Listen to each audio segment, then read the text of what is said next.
Do I hear a seconder?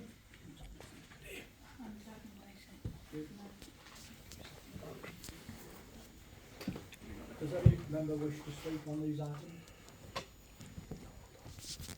I'll introduce it all. No. Yes.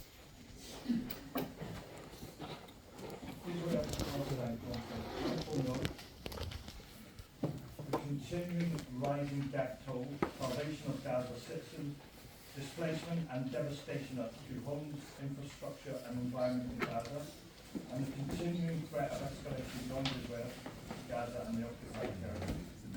That the International Court of Justice interim ruling in January states that Israel must take all measures within its powers to prevent all acts contravening the genocide convention and must immediately improve the humanitarian situation in Gaza.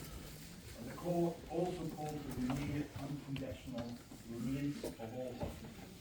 That the UN General Assembly gave overwhelming backing to call for a ceasefire for parties, compliance with international law and the release of all hostages. To date, around 70% of those killed have been women and children. The Council believes that residents in our district area are rightly concerned about the situation in the Middle East, its impact directly on people in our communities and upon community relationships, and the rising tide of incidents of both anti-Semitism and Islamophobia. But the UK and communities within the UK have the right and the duty to speak out and take steps that can bring pressure to bear towards a ceasefire, the release of all hostages, the free flow of humanitarian aid, and creation of space for dialogue towards a lasting settlement. That by refusing to call for an immediate ceasefire and by continuing to allow the export of military hardware essential to the Israeli offensive, the UK government and Labour Party have made itself complicit in the killing. Council resolves to write to the UK Prime Minister and leader of the UK Labour Party, calling on the UK government and Labour Party to demand that Israel stop the killing and implement an immediate ceasefire, and that Hamas must also agree to this ceasefire and release all hostages. Call on the UK government to suspend all arms export licenses to Israel until the killing stops, and to cease all military collaboration with Israel, including allowing Israel use of British bases and the RAF intelligence flights over Gaza. Similarly to the measure rightly taken against Russia following its invasion of Ukraine, we further call on the UK government and the Labour Party to block calls for Israel to back calls for Israel to be suspended from all international sporting and music events, and to withdraw all public money from funds with investments in Israel and end beneficial trade arrangements with Israel. We believe we can increase the pressure on Israeli leaders by introducing targeted sanctions against key individuals. This would include travel bans and asset freezes on Israel's leadership and cabinet members.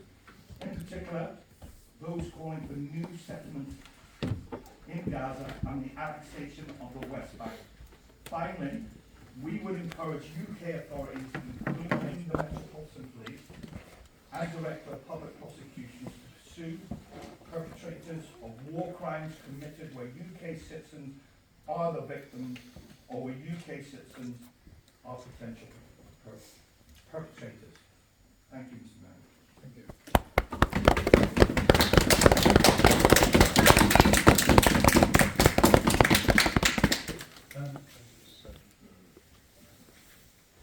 Cllr Sajid Mahmood, would you like to speak? Yeah, thank you, Mr. Mayor. I just want to say thank you for bringing this motion in, and I fully support your motion, as my community all wants to see ceasefire in Gaza. So I fully support this motion.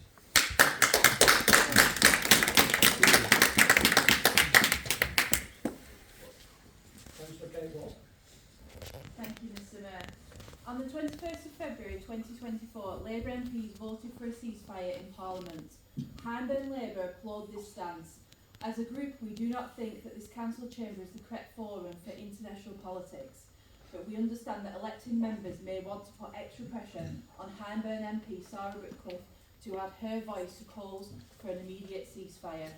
We would also like to express our disdain at the actions of Conservative and SNP in walking out of the vote in the House of Commons, but recognise that MPs such as the Green Party MP Caroline Lucas remained and supported the Labour Party's amendment for a ceasefire.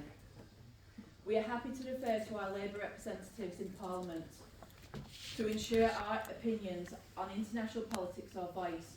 We recognise that it is not Hyndburn Council's responsibility